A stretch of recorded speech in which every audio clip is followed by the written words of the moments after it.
திருப்பரங்குன்றத்தில் இப்போது நடக்கும் எல்லா பிரச்சனைகளுக்கும் காரணம் ராகு செவ்வாய் இணைவும் நெருப்பு தத்துவத்தின் மலையாக திருப்பரங்குன்றம் இருப்பதால் இதுபோல் நிகழ்வுகள் நிகழ்கிறது. ராகு செவ்வாய் இணைவு இருப்பதால் இதற்கு இந்த பிரச்சனைகள் உருவாகும் என்பது ஏற்கனவே நான் சொல்லியிருக்கிறேன். அந்த பிரச்சனை உருவாவதற்கு என்ன காரணம் என்றால், யாருக்கு நாள் பாவங்கள் செய்து அந்த பாவத்தின் முதிர்ச்சியால் மேலும் தண்டனை பெற வேண்டியவர்கள் இதுபோல் பிரச்சனைகளை கையில் எடுப்பார். தேவையற்ற பிரச்சனைகள். இது ராகுவும் செவ்வாயும் இதுபோல் ஒரு பிரச்சனைகளை கையில் எடுக்கும்படி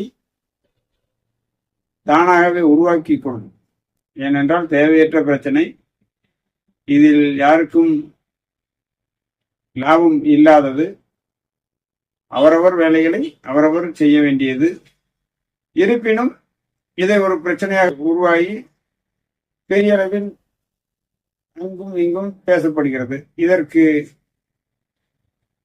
காரணமான இந்த தேவையற்ற பிரச்சனைகளை ஏன் உருவாக்க வேண்டும் என்று தெரியாமல் கூட உருவாக்குவார்கள். இதற்கு காரணம் செவ்வாய் ராகு இணைவு. அதற்கு காரணம் அவர்களுடைய பாவப்பதிவுகளின் கழியும் நேரம் வந்துவிட்டது. அதாவது அவர்களுடைய பாவப்பதிவுகளின் உச்சம்.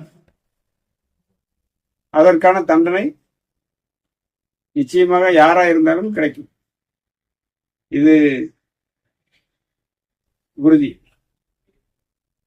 அதனால்தான் இதுபோல் பிரச்சனைகளை செவ்வாய் ராகு இணைவு உருவாக்கி கொடுக்கும்.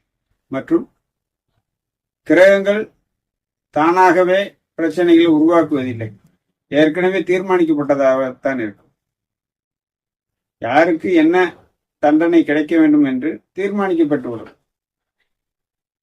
இன்று நமக்கு ஒரு பிரச்சனைகள் உருவாகுவது என்றால் அது முன்னாடி அது முடிவு செய்த ஒன்றாகத்தான் இருக்கும். மிக விரைவில் நிலையான நல்லதொரு தீர்வு கிடைக்கப் போகிறது என்பதுதான்.